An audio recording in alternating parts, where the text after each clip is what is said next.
Halo Halo Sumatera Sumatera Utara, Utara. Sumatera Utara hari ini sore kembali menjumpai Anda untuk edisi Rabu 22 November 2023. Kali ini bersama kami, saya Lukman Hakim Storus. Dan saya Anissa Redi. Seperti biasa pemirsa, tim redaksi kami telah menghimpun sejumlah informasi aktual seputar Sumatera Utara untuk Anda. Berikut kita awali informasi selengkapnya.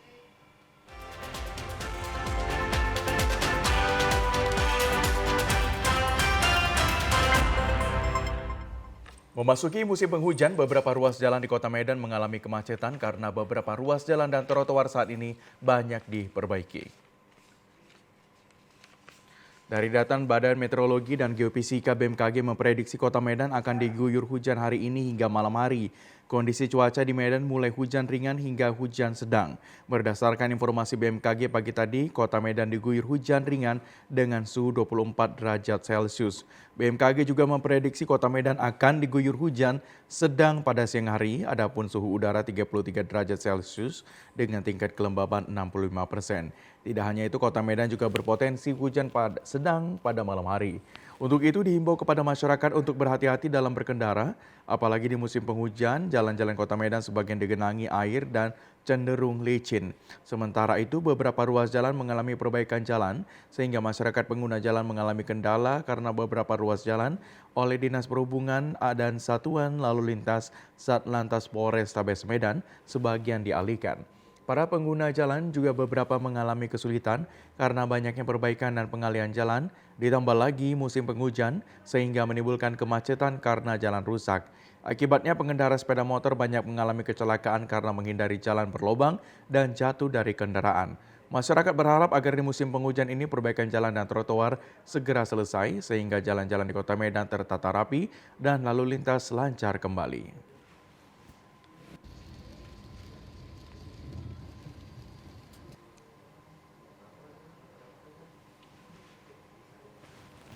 Sementara itu pemirsa, Wali Kota Medan Bobi Afif Nasution memberikan penjelasan terkait Jalan Sudirman yang menuai protes pengendara lantaran jalan yang diperbaiki licin dan seperti di keramik. Bobi menyebut bahwa Jalan Sudirman yang diperbaiki tersebut belum 100% selesai dan jalan tersebut dibeton bukan di keramik. Video amatir memperlihatkan seorang pengendara sepeda motor nyaris jatuh akibat tergelincir di ruas Jalan Sudirman, Kota Medan. Dalam narasi video yang sempat beredar di media sosial ini, mengatakan bahwa sudah belasan orang yang terjatuh akibat jalan licin tersebut. Bahkan narasi yang beredar jalan yang sudah dilakukan perbaikan selama hampir 2 bulan ini dilapisi oleh keramik. Hal itu lantaran ketika hujan, jalan tersebut menjadi licin yang menyebabkan banyaknya pengendara sepeda motor yang terjatuh. Terkait hal tersebut, Wali Kota Medan Bobi Afif Nasution mengatakan bahwa jalan tersebut belum 100% bisa digunakan. Bobi menyebut telah terjadi miskomunikasi antara Dinas Perhubungan Kota Medan dengan Satlantas Polrestabes Medan terkait dibukanya pembatas jalan menuju Jalan Sudirman. Terkait dengan bahan jalan yang dilapisi keramik, Bobi menegaskan bahwa itu adalah hoaks dan yang sebenarnya itu adalah beton yang dibentuk kotak-kotak. Kita tanya ke Dinas SDA BMK, memang itu belum selesai dikerjakan. Namun kemarin ada miskomunikasi antara Polres, Dishub, dan SDA BMK. Itu dibuka jalurnya yang harusnya belum dibuka. Uji coba yang dimintakan kemarin, uji coba bukan untuk dilalui oleh masyarakat, uji coba dilakukan internal. Tapi setelah uji coba internal, nggak dilakukan penutupan kembali. Dipergoki pemiliknya saat hendak mencuri sepeda motor, dua pemuda terduga pelaku pencurian ditangkap basah hingga nyaris tewas dihakimi warga.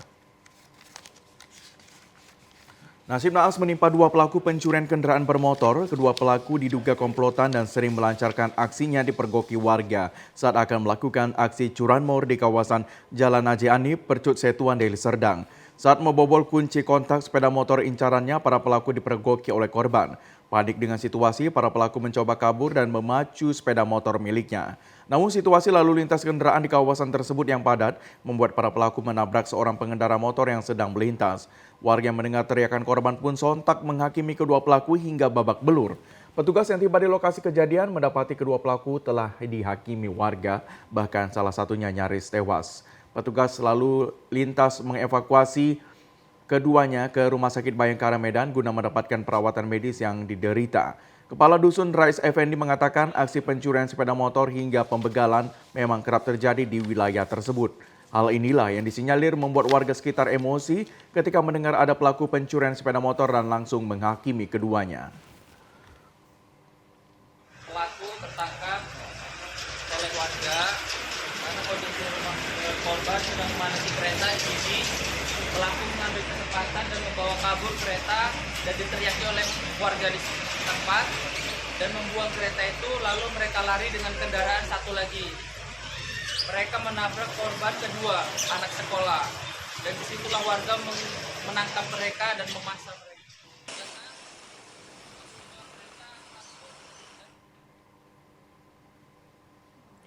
Tak diterima ditegur karena diduga berkendara ugal-ugalan hingga asapnya mengenai orang. Pengendara motor menjadi korban pengeroyokan oleh oknum petugas Satpol PP Kota Medan.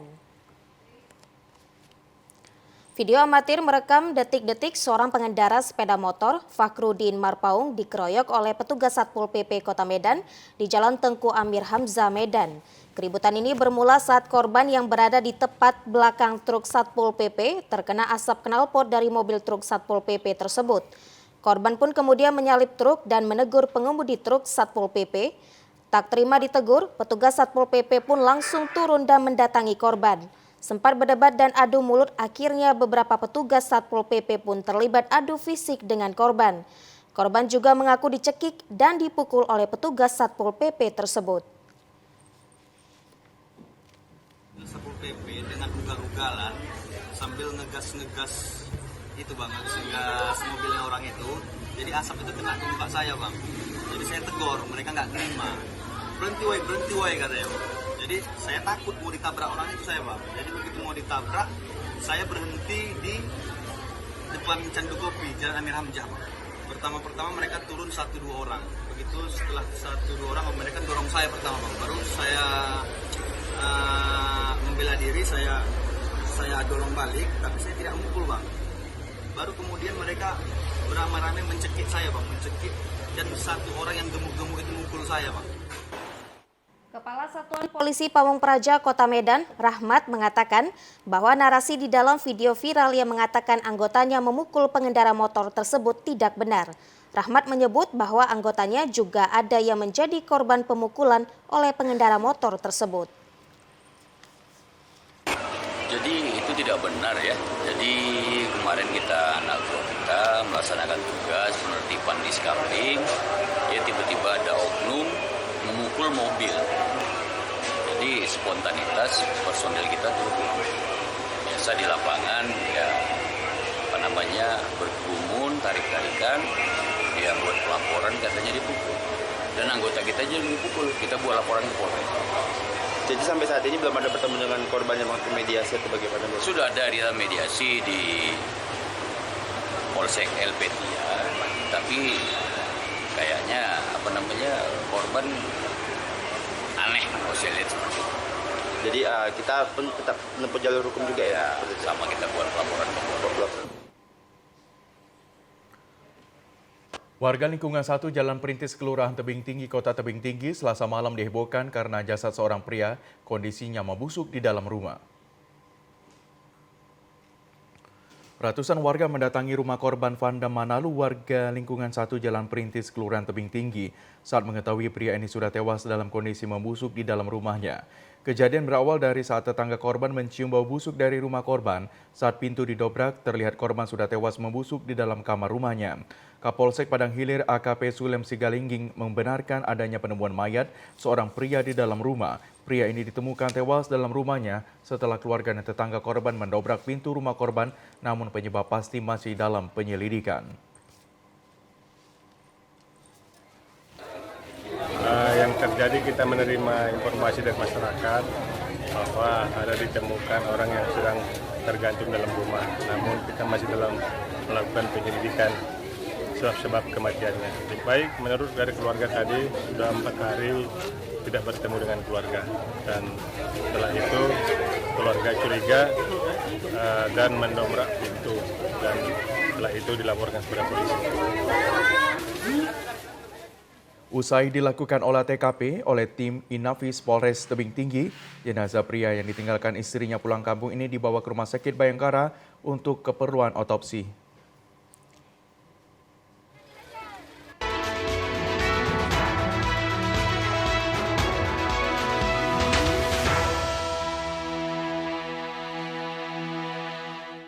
Komisi Pemilihan Umum Daerah Kabupaten Labuhan Batu Utara menggelar rapat koordinasi persiapan penetapan lokasi pemasangan alat peraga kampanye pada rapat umum dan terbatas pemilu 2024.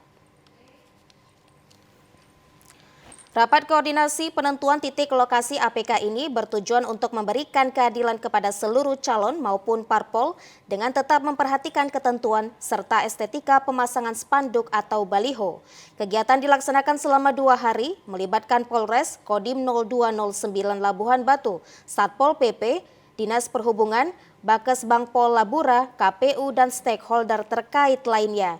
Kepada peserta pemilu akan diberikan waktu selama 75 hari untuk melaksanakan kampanye untuk menyampaikan visi misinya, baik berupa APK yang akan dimulai pada 28 November 2023 dan akan berakhir sebelum masa tenang 11 Februari 2024. Dalam kesempatan tersebut, Ketua KPUD Labura, Adi Susanto, menjelaskan pertemuan ini untuk mendapatkan saran dan masukan mengenai zona larangan dan penetapan titik APK, lokasi rapat umum, dan terbatas menjelang masa kampanye berlangsung sehingga tidak terjadi sengketa ataupun perselisihan. Batu Utara mengagendakan rapat koordinasi persiapan penetapan zona pemasangan APK, yang mana kita tahu jadwal kampanye itu jatuh pada tanggal 28. Jadi spare waktu tinggal sangat sedikit, jadi kita harus menyiapkan zona pemasangan APK, termasuk juga rapat umum dan pertemuan terbatas. Saudara, penguatan pengawas pemilu harus lebih efektif dalam menjalankan tugasnya dengan memperkuat organisasi Bawaslu sehingga pelaksanaan pemilu dapat berjalan dengan baik dan sukses. Nah, untuk mengetahui seperti apa penguatan pengawas yang telah diterapkan, kini telah bergabung bersama kita di studio Komisioner Bawaslu Sumatera Utara, Saud Boang Manalu. Selamat sore, Pak Saud. Selamat sore, Pak. Apa kabarnya, Pak? Baik, Pak. Kita juga terhubung lewat Zoom bersama pengamat politik, Bapak Zakaria Sergar. Selamat sore, Pak Zakaria. Apa kabar? Selamat sore. Assalamualaikum warahmatullahi wabarakatuh. Waalaikumsalam warahmatullahi wabarakatuh. Pak Saud Boang, ini terkait dengan penerapan penguatan pengawas pemilu. Apa yang sudah dilakukan oleh Bawaslu Sumut, Pak? Poin-poin penting apa yang harus dilakukan, Pak? Oke. Baik, Pak. Terima kasih. Sejak kami dilantik itu di bulan 7, Bawaslu Kabupaten Kota itu dilantik sekitar bulan 8. Itu secara berkesinambungan hampir 1 bulan lebih kami itu dilakukan penguatan, Bang Hakim. Nah, selain penguatan yang dilakukan secara nasional, secara menyeluruh seluruh kabupaten kota se-Indonesia, kita juga melakukan penguatan secara lingkup di Provinsi Sumatera Utara. Nah, selain itu ada juga rapat-rapat yang kita lakukan secara terkumpul. Ada yang dia per 7 atau per 8 kabupaten kota, ada yang dia per lintas divisi. Nah, ini yang kita lakukan selama ini, Bang Hakim. Nah, terkait materi-materi yang kita sampaikan di dalam tentunya itu penguatan secara internal, termasuk juga bagaimana kita bisa memastikan teman-teman ini dalam menjalankan tugas bisa sesuai dengan aturan, kira-kira demikian, Bang Hakim. Baik, kami beralih ke Bapak Zakaria Sergar. Ya. Pak, bagaimana menurut Bapak kira-kira apakah Bawaslu ini sudah menjalankan fungsi pengawasan dengan baik? Apakah tidak? Bagaimana menurut pendapat Bapak? Ya, terima kasih. Pertama, ya kita harus apresiasi bahwa sampai detik ini mungkin rekan-rekan dari Bawaslu sudah berusaha semaksimal mungkin ya melakukan tupoksinya sebagai pengawas pemilu. Tapi menurut saya ke depan Bawaslu harus lebih maksimal lagi dalam bentuk pengawasan, terutama bagaimana bisa melibatkan partisipasi masyarakat secara masif. Karena Bawaslu personilnya kan pasti terbatas, dan ruang lingkup penglihatan juga pasti terbatas. Jadi tidak ada jalan lain, memang masyarakat harus dilibatkan. Baik Pak, kira-kira partisipasi masyarakat seperti apa yang harus dilibatkan oleh pihak Bawaslu, Pak? Iya, artinya sebelum masuk ke situ, maka saya selalu sampaikan bahwa Bawaslu harus bisa mengedukasi masyarakat. Gitu. Karena bagaimanapun masyarakat nggak akan pernah bisa mengawasi kalau mereka tidak diedukasi. Diedukasi dalam hal apa? Artinya diedukasi untuk mengetahui apa-apa saja pelanggaran. Dan kalau seandainya terjadi pelanggaran harus kemana? Harus mengadu kemana? Apakah ada salurannya yang 24 jam atau melalui akun apa gitu. Dan itu harus bisa dipastikan bahwa semua laporan masyarakat itu harus benar-benar ditindaklanjuti. Jangan sampai masyarakat sudah susah untuk katakanlah melaporkan tapi diabaikan begitu saja, itu kan sama aja nanti tidak menghargai apa yang dilakukan oleh masyarakat. Saya pikir itu. Tanggapannya Pak Manalo seperti apa Pak Malut terkait soliditas penguatan? Ada juga di dalamnya bimbingan teknis, kemudian juga ada pengawasan di lapangan, Pak. Terima kasih Bang Hakim. Benar apa yang dikatakan Bang Zakaria tadi, bahwa Bawaslu itu sendiri sesungguhnya kalau dari sisi kuantitas itu sangat minim ya. Kalau kita coba berbanding dengan tugas-tugas yang menjadi cakupan tugas dari Bawaslu sendiri, mulai dari soal-soal tahapan sampai dengan potensi-potensi yang dimungkinkan terjadi, itu semuanya sesungguhnya dirangkum oleh Bawaslu yang kedepannya pada saat setelah merangkum semua tugas-tugas ini, kedepannya juga dieksekusi oleh Bawaslu. Nah, ada beberapa hal yang memang keterlibatan pihak lain dalam membantu Bawaslu, seperti misalnya pada saat eksekusi penindakan misalnya APK dan APS beberapa waktu yang lalu. Nah itu secara tugas fungsi itu Bawaslu mendata, melakukan pendataan, kemudian yang mengeksekusi, melakukan penurunan itu adalah menggunakan Satpol PP. Nah termasuk juga itu misalnya kalau ada yang menggunakan pihak lain itu termasuk misalnya Gakumdu, itu di dalamnya itu ada kepolisian dan kejaksaan. Akan tetapi semua itu keputusannya ada di Bawaslu, namun beberapa hal itu memang harus dieksekusi oleh pihak lain, termasuk misalnya menyangkut ASN. Netralitas ASN itu Bawaslu itu kekuatannya itu hanya rekomendasi. Nah, selengkap apapun misalnya buktinya, sejauh apapun misalnya temuan Bawaslu, itu eksekusinya setelah kita lakukan misalnya penelusuran, kita lakukan pemanggilan, bahkan misalnya udah disusun ini semua lengkap alat bukti, barang buktinya, itu eksekusi keputusannya itu ada di ASN. Jadi ada beberapa hal yang memang kesannya Bawaslu itu menjadi panglimanya, tetapi dalam eksekusi itu sesungguhnya bukan Bawaslu begitu. Nah ini mungkin ke depan akan menjadi catatan bagi kita semua, termasuk bagi masyarakat Sumatera Utara, bagaimana menyuarakan ini sehingga hal yang sifatnya belum lengkap secara regulasi itu ke depan bisa semakin kita kuatkan begitu, Bang Hakim dan Kak Anca. Pak Manalo, terkait pengawasan yang dilakukan di lapangan Pak untuk pengawas pemilu, kemudian mengawasi kinerja juga dari pengawas pemilu ini seperti apa pelanggaran yang sudah ditemukan Pak di lapangan saat ini? Sejauh ini Pak. Ada beberapa pelanggaran yang sudah masuk ya, misalnya kemarin di tahapan pendaftaran calon, di tahapan pendaftaran calon itu ada sengketa, ada beberapa permasalahan yang sebahagian itu bisa dilakukan di mediasi dan ada juga yang harus dilakukan secara judikasi. Jadi perlu kami sampaikan bahwa dalam proses penyelesaian bila ada masalah ditemukan itu, misalkan ada antara peserta dengan penyelenggara pemilu itu kan misalnya ke KPU-nya. Nah ini ada tahapan yang dia nggak harus adjudikasi, nggak harus bersidang. Nah biasanya ini yang kita kedepankan. Selain itu ada juga yang namanya pencegahan. Nah itu yang mungkin tadi disampaikan Bang Zakaria bahwa Bawaslu itu sesungguhnya lebih mengedepankan itu pencegahannya.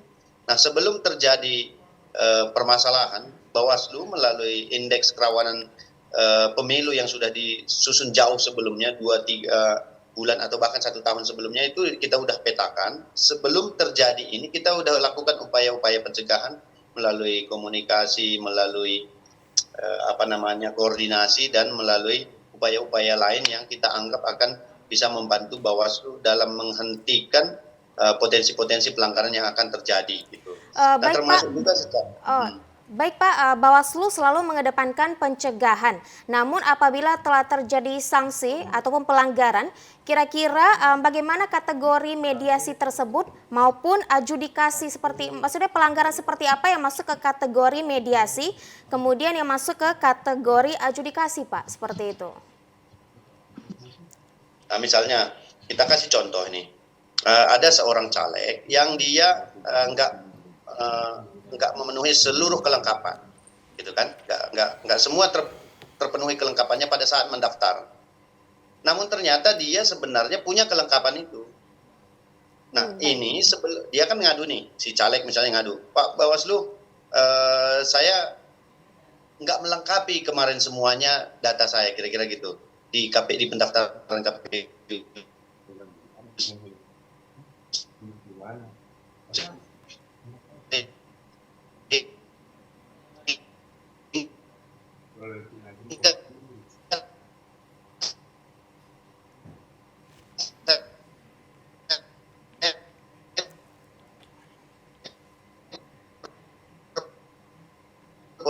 Potensi tidak lolos di daftar caleg.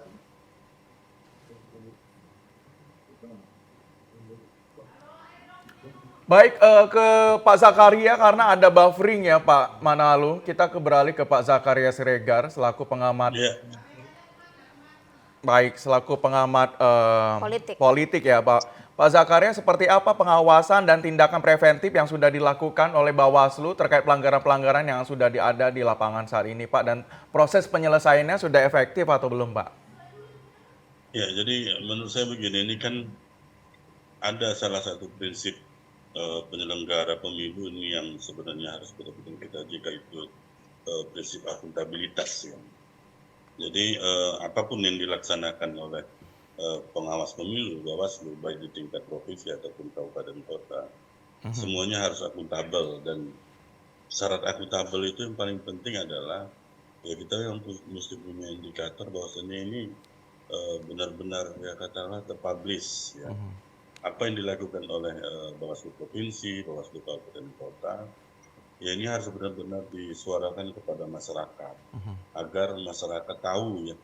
Saya saja secara pribadi ya tidak begitu banyak mengetahui, ya mungkin karena apa yang dilakukan Bawaslu itu kan sifatnya pertemuan, rapat koordinasi, BIMTEK dan sebagainya, itu kan wilayah internal mereka.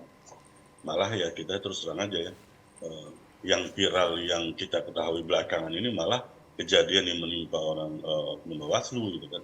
Nah ini kan bisa menurunkan, mendegradasi kepercayaan masyarakat terhadap lembaga pengawasan pemilu. Makanya sekali lagi ya saya yakin ini kan bukan tugas yang mudah ya. Tapi setidaknya Bawaslu memang punya formulasi dan punya konsep untuk bisa melaksanakan pengawasan ini secara akuntabel, terukur dan benar-benar masyarakat bisa percaya. Karena ya kalau kita bicara katakanlah pengawasan di media sosial, saya tidak tahu apa konsepnya Bawaslu ini untuk media sosial yang hari ini luar biasa ya.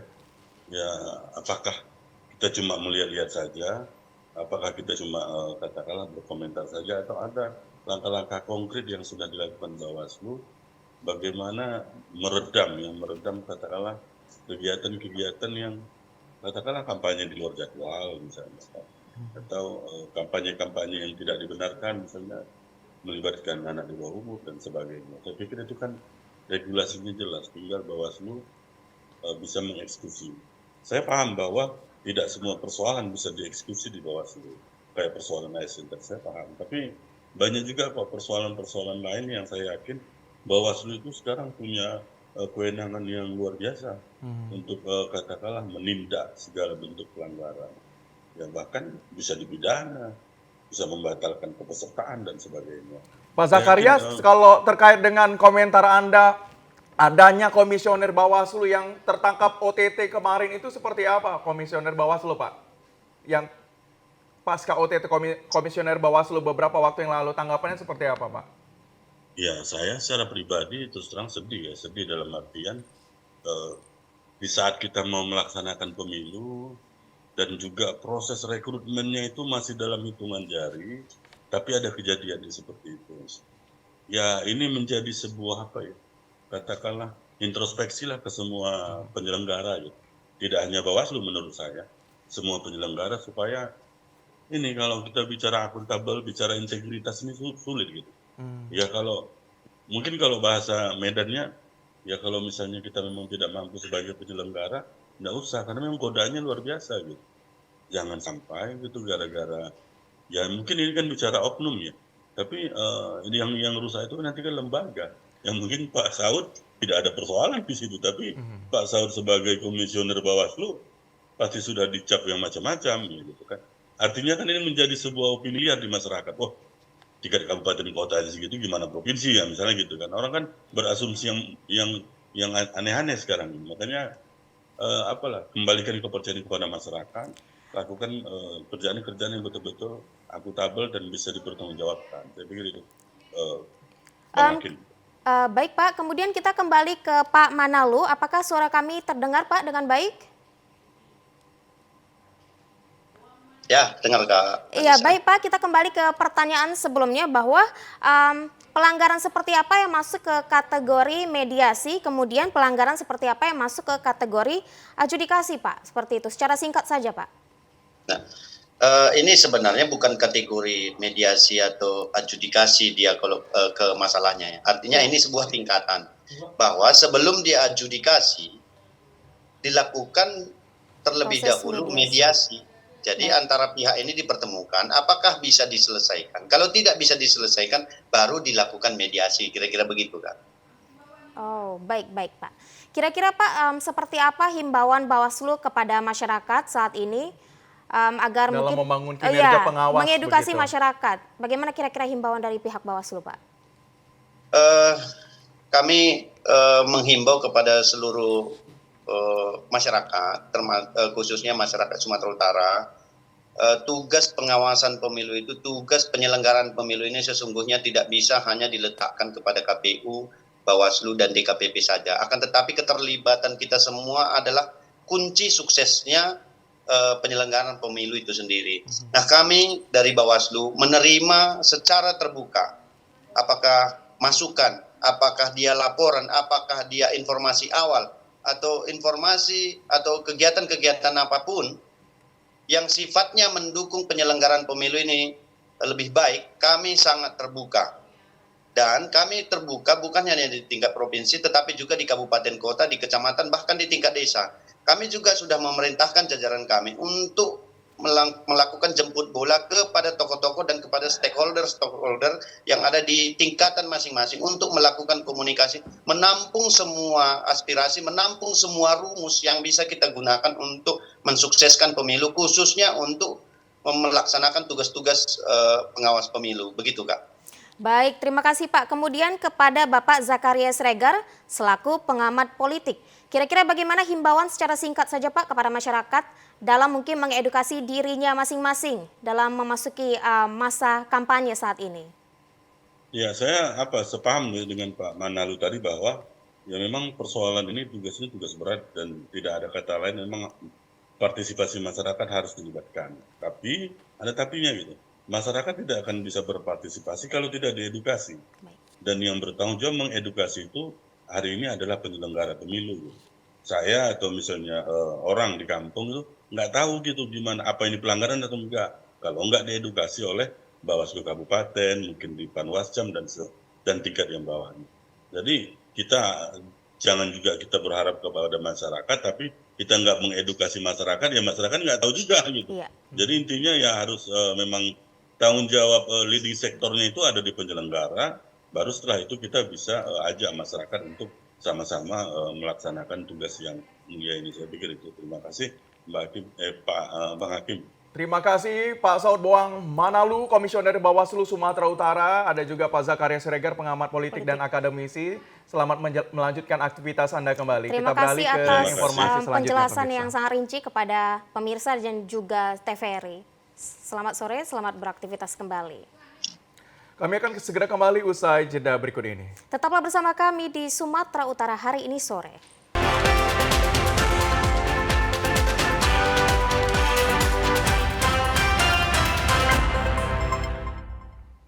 Terima kasih Anda masih di Sumatera Utara hari ini sore. Pemirsa, Universitas Negeri Medan selama 3 hari mewisuda sebanyak 1.703 wisudawan program doktor, magister, sarjana, dan diploma di Auditorium Universitas Negeri Medan dalam rapat senat terbuka pagi tadi.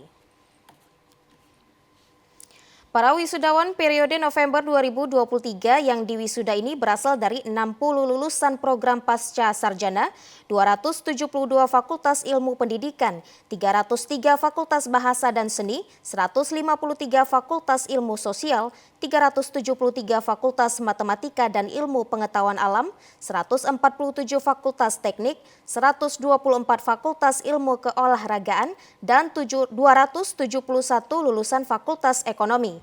Untuk wisudawan berprestasi pada periode ganjil 2023 diberikan kepada Dian Wardana, program studi S2 Kimia dengan IPK 4,0. Rektor Universitas Negeri Medan, Profesor Dr. Baharudin, mengajak para lulusan agar dapat melanjutkan studi ke jenjang S2 dan S3 untuk mengembangkan dan meningkatkan kompetensi skill yang lebih mahir dan profesional agar semakin dapat berkolaborasi di dunia kerja yang semakin kompetitif. Burhanuddin mengatakan saat ini bukan lagi era kompetisi, melainkan dunia kerja yang membutuhkan kemampuan dan skill kolaborasi dalam berbagai bidang. Dalam melangkah ke jenjang karir dan dunia kerja, setidaknya dibutuhkan ilmuwan yang kreatif, kemampuan menyelesaikan masalah, mengambil keputusan, dan mengendalikan emosi, berpikir kritis, dan networking. Harapan kita dari 1.703 wisudawan itu segera mengabdikan ilmunya ke masyarakat karena alumni-alumni sudah ditunggu oleh masyarakat, bangsa dan negara untuk memberikan kontribusi yang lebih menyelesaikan suatu masalah di masyarakat. Universitas Negeri Medan saat ini telah memiliki 6 program doktor, 19 program magister, dan sedang proses pengajuan 5 prodi baru, program S2 dan S3, serta memiliki 82 program studi yang sudah terakreditasi A. Selain itu, dalam kurun waktu Januari hingga November 2023, Unimed berhasil menambah 34 guru besar Profesor Unimed. Ketua Senat Universitas Negeri Medan, Profesor Syawal Gultom menjelaskan hal yang paling istimewa bagi lulusan universitas adalah jika bisa menjadi wirausaha dan mampu menyiapkan lapangan pekerjaan serta mensejahterakan orang lain.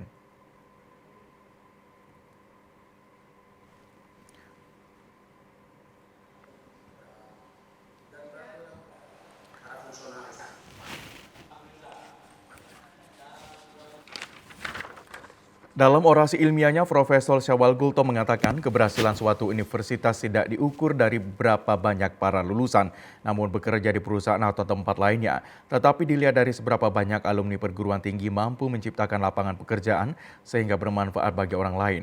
Agar para lulusan bisa memperoleh pekerjaan secepat mungkin, Syawal Gultom mengatakan, jadilah pribadi sendiri yang memiliki integritas yang dimulai dari mindset selalu berpikir positif. Jika gagal akan dengan cepat mengkoreksi diri sendiri. Kemudian untuk menjadi pribadi istimewa perlu adanya literasi manusia, yaitu seberapa hebat kita menghargai orang lain, berperilaku santun dan menolong orang lain. Hal penting lainnya literasi bahasa di mana alumni akan ditanya seberapa besar dapat memahami bahasa asing karena nantinya akan bermitra dengan berbagai dunia internasional.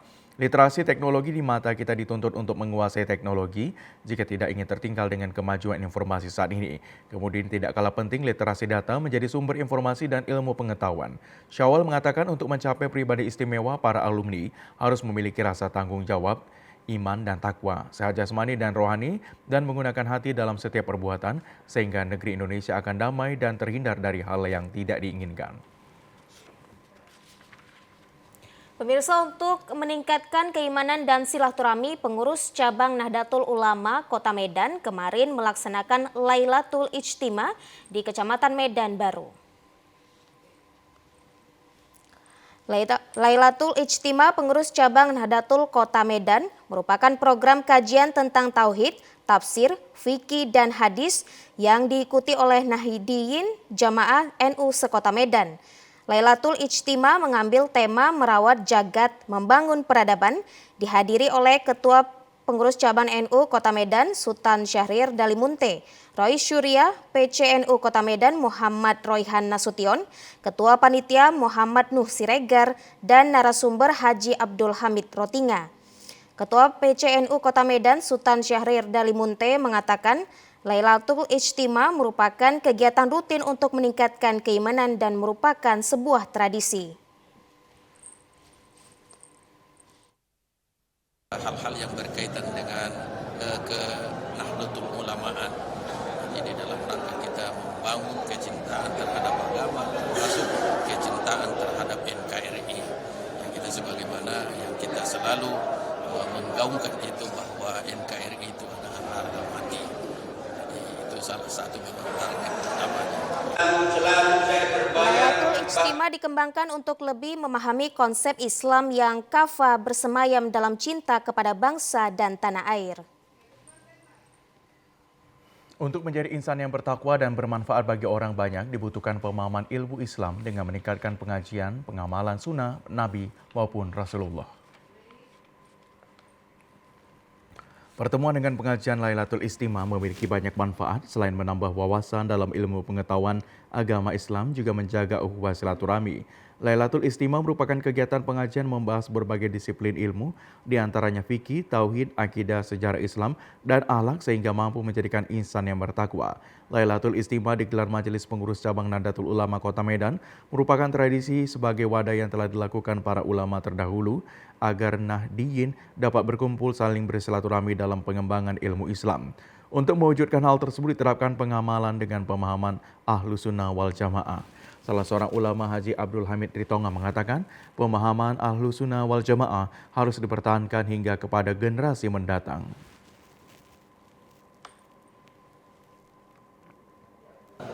Paham Ahlus Sunnah wal Jamaah ini perlu dipertahankan, disebarluaskan dan dikembangkan yang menjadi keyakinan aliran yang Nabi mengatakan ma'ana alaihi wa ashabi, pemahaman ajaran agama yang menurut saya dan sahabat-sahabat saya, kata Rasulullah. Oleh karena itu program Nahdlatul Ulama memang seharusnya di setiap kabupaten kota PC Nahdlatul Ulama itu melaksanakan sosialisasi atau pertemuan Lailatul Ijtima. Sementara itu pemirsa, laporan pelanggaran pelayanan publik di Sumatera Utara cukup tinggi. Untuk itu Ombudsman RI perwakilan Sumatera Utara terus berupaya mewujudkan pelayanan publik berdimensi hak asasi manusia. Menyikapi banyaknya pelanggaran publik, Ombudsman RI perwakilan Sumatera Utara menggelar forum grup diskusi di Medan kemarin. Kegiatan FGD yang dipimpin oleh PLT Kepala Ombudsman RI perwakilan Sumatera Utara, James Marihot Panggabean, mengangkat tema pelayanan publik berdimensi hak asasi manusia. Hadir sebagai narasumber yakni Majda El Mustad dari akademisi dan Abiyadi Siregar dari konsultan dan pengawas pelayanan publik. Pelaksana tugas Kepala Ombudsman RI perwakilan Sumatera Utara, James Marihot Panggabean, mengatakan untuk mewujudkan pelayanan publik berbasis hak asasi manusia, pengawas dan pejabat publik harus terus melakukan sosialisasi sehingga mendorong masyarakat untuk ikut mengawasi pelayanan publik. Regulasi yang sedang berjalan saat ini kebanyakan instansi hanya menjalankan standar operasional saja sehingga nyaris mengabaikan hak asasi manusia. Faktor fasilitas pelayanan publik juga menjadi sorotan sehingga masyarakat enggan untuk terjun langsung dalam memenuhi haknya sehingga melibatkan orang ketiga seperti calo dan makelar kasus. sebagai pola koordinasi awal antara Ombudsman RI, Program Provinsi Sumatera Utara dengan Pusat Studi Hak Asasi Manusia, di mana Pusham Unimed ini yang fokus dalam kajian riset mengenai hak asasi manusia dalam segala sektor, dan satu sisi Ombudsman RI melakukan pengawasan pelayanan publik juga di segala sektor. Jadi bagaimana kita mengkoherenkan atau menggabungkan ini ke depannya, jadi arah pelayanan publik kita di Sumatera Utara ini hasil dari pemeriksaan Ombudsman RI mengerucutkan kepada hak asasi manusia yang menjadi nanti fokus perbaikan-perbaikan yang menjadi perhatian penting bagi kepala daerah khususnya. Sebagai konsultan dan pelayanan publik, Abiyadi Siregar menegaskan tingginya angka pelaporan pelanggaran pelayanan publik menunjukkan bahwa masyarakat mulai peduli dan berperan serta dalam mengawasi pelayanan publik. 5 Undang-Undang 25 tahun 9 tentang pelayanan publik itu kan disebutkan bahwa ada 3 pengawas eksternal pelayanan publik itu. Yang pertama, masyarakat, DPR, dan Ombudsman. Jadi ketika masyarakat menyampaikan banyak laporan tentang pelayanan publik ke Ombudsman, itu artinya bahwa peran pengawasan masyarakat itu ternyata sudah berjalan dengan baik. Kita malah berharap ini supaya terus ditingkatkan, ya. Supaya masyarakat benar-benar terlibat dalam melaporkan pelanggaran-pelanggaran pelayanan publik kepada instansi-instansi pengawas pelayanan publik.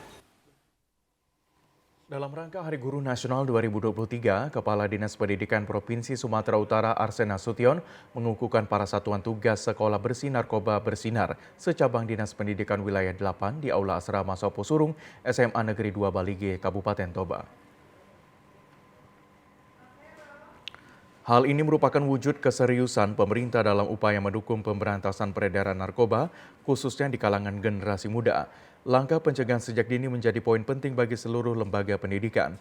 Kepala Cabang Dinas Pendidikan Wilayah 8 Provinsi Sumatera Utara John Suhartono mengatakan, para peserta terdiri dari 2 kabupaten kota, yakni Toba dan Samosir. Untuk peserta pengukuhan dari Kabupaten Toba sebanyak 17 orang guru SMA dan 18 orang guru SMK. Sementara itu dari Kabupaten Samosir untuk guru SMA 14 orang dan SMK 6 orang dengan total sekolah yang melaksanakan 56 sekolah.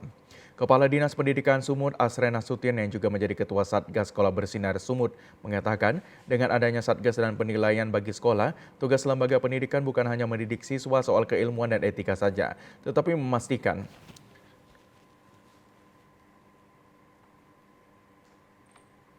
perjuangan kita untuk membebaskan anak-anak dari narkoba itu pekerjaan yang sangat berat.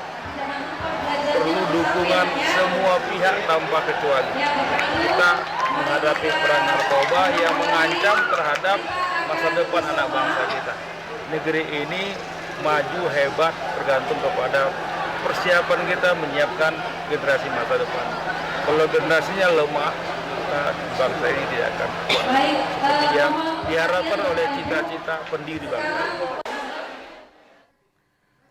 pihaknya memastikan seluruh peserta didik bebas dari penggunaan narkoba. Arsen mengajak kepada semua jajaran di Dinas Pendidikan Provinsi Sumut untuk aktif melakukan sosialisasi serta membangun kesadaran bersama terhadap bahaya narkoba sehingga semua lini kehidupan mendorong agar masyarakat, terutama anak muda, bisa terbebas dari bahaya narkoba. Pemirsa, dunia melalui Dunia Islam atau DMDI menggelar rapat kerja nasional pertama di Kota Medan.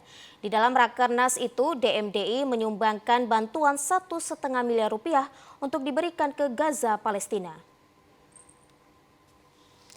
Kegiatan rakernas pertama ini dihadiri berbagai organisasi Melayu yang ada di Asia Tenggara. Dalam kegiatan ini juga hadir Presiden DMDI Tun Sri Setia Dr. Haji Muhammad Ali Rustam.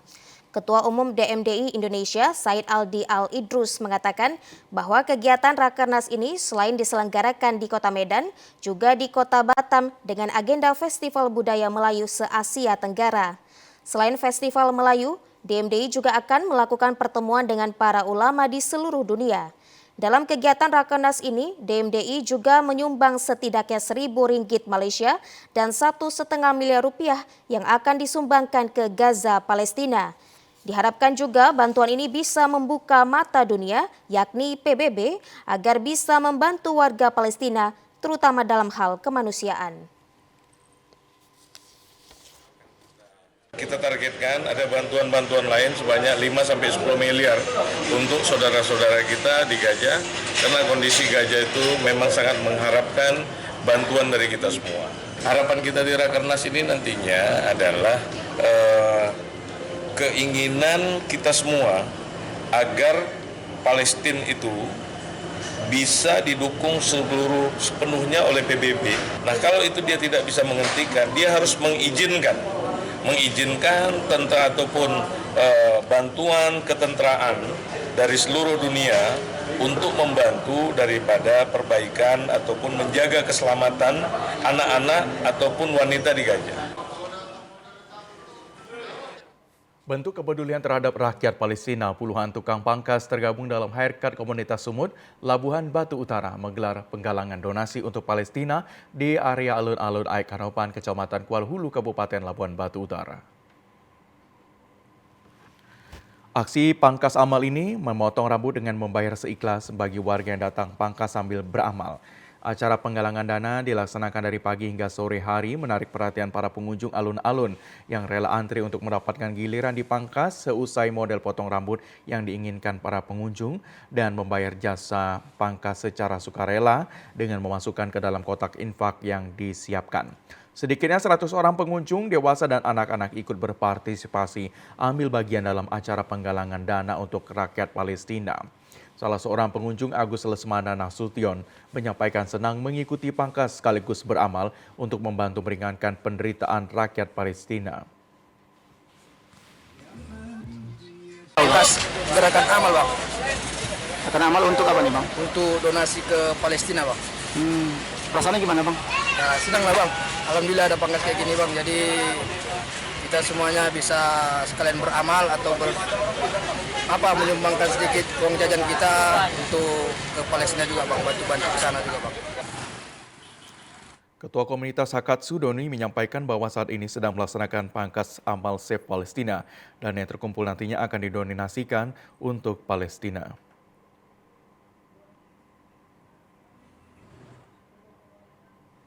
Buat kawan-kawan yang satu profesi, mudah-mudahan ada yang mengikuti jejak macam kami supaya bisa untuk membantu saudara kita yang Palestina.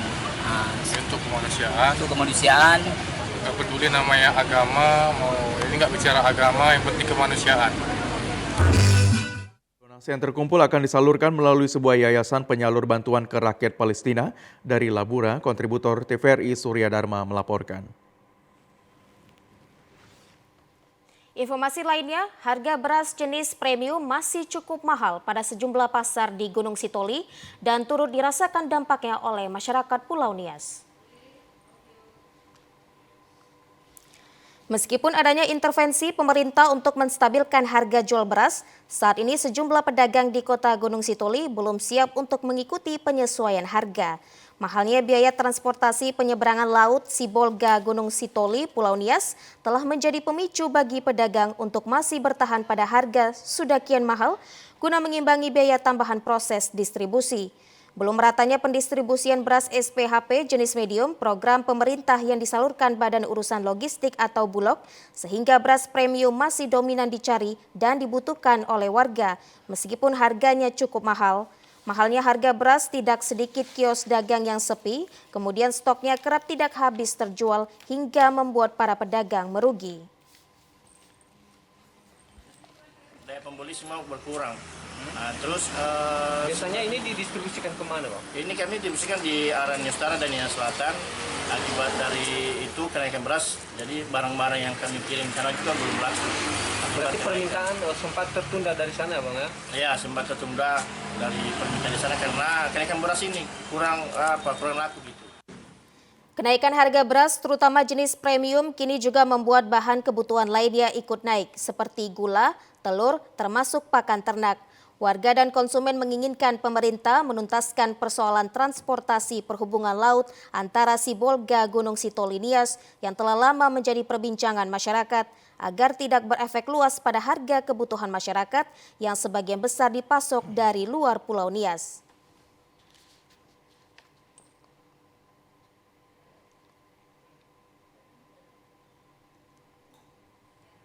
Sekarang ini sudah memuncak naik sekali, jadi kami mohon bantuan lah, bagaimana untuk diturunkan sedikit ya harganya. Bukan lagi hanya beras, begitu pula kalau ada jualan kita menurun sekali. Jadi ini udah berapa lama terjadi? Udah hampir 3 bulan. Berikut kami sampaikan informasi perakiraan cuaca di sejumlah daerah di Sumatera Utara dari Badan Meteorologi, Klimatologi, dan Geofisika Wilayah 1 Medan berlaku pada esok, Kamis 23 November 2023.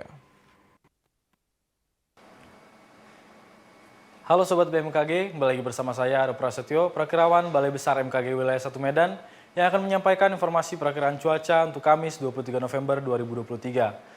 Untuk pagi hari, berawan dan berpotensi hujan ringan di Medan, Binjai, Langkat, Asahan, Tanjung Balai, Labuan Batu Utara, Labuan Batu Selatan, Toba, dan Kepulauan Nias. Untuk siang hingga sore hari, berpotensi hujan dengan intensitas ringan hingga lebat di sebagian besar wilayah Sumatera Utara, dengan potensi hujan lebat terjadi di wilayah Langkat, Binjai, Karo, Pakpak Barat, Humbangan Sundutan, Labuan Batu Selatan, Padang Lawas Utara, dan sekitarnya. Untuk malam hari, berpotensi hujan dengan intensitas ringan hingga lebat di sebagian besar wilayah Sumatera Utara, dengan potensi hujan lebat terjadi di wilayah Pakpak Barat, Humbangan Sundutan, Samosir, Toba, Sibolga, Tapanuli Tengah, Tapanuli Utara, Padang Lawas Utara, Padang Sidempuan, Mandailing Natal, Labuan Batu Selatan, dan sekitarnya. Untuk dini hari, berawan dan berpotensi hujan ringan hingga sedang di sebagian wilayah Sumatera Utara, dengan potensi hujan sedang di wilayah Tapanuli Tengah, Tapanuli Utara, Sibolga, Padang Lawas, dan sekitarnya. Suhu udara berkisar 18 hingga 32 derajat Celcius dan kelembapan udara 60 hingga 98%. Angin bertiup dari barat laut hingga timur laut dan kecepatan 10 hingga 30 km per jam.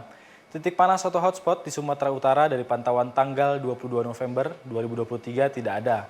Himbauan untuk masyarakat selalu waspada potensi hujan dengan intensitas lebat di sebagian wilayah lereng timur, pegunungan, dan pantai barat Sumatera Utara yang dapat mengakibatkan banjir, longsor, dan bencana hidrometeorologis lainnya. Demikian perkiraan cuaca Kamis 23 November 2023. Semoga bermanfaat bagi sobat semua. Terima kasih dan sampai jumpa. Informasi tadi mengakhiri jumpa kita di Sumatera Utara hari ini sore. Mewakili kerabat kerja yang bertugas, saya Lukman Hakim Storus. Dan saya Nisa Redi, mengucapkan terima kasih atas perhatian dan juga kebersamaan Anda. Selamat sore dan sampai jumpa.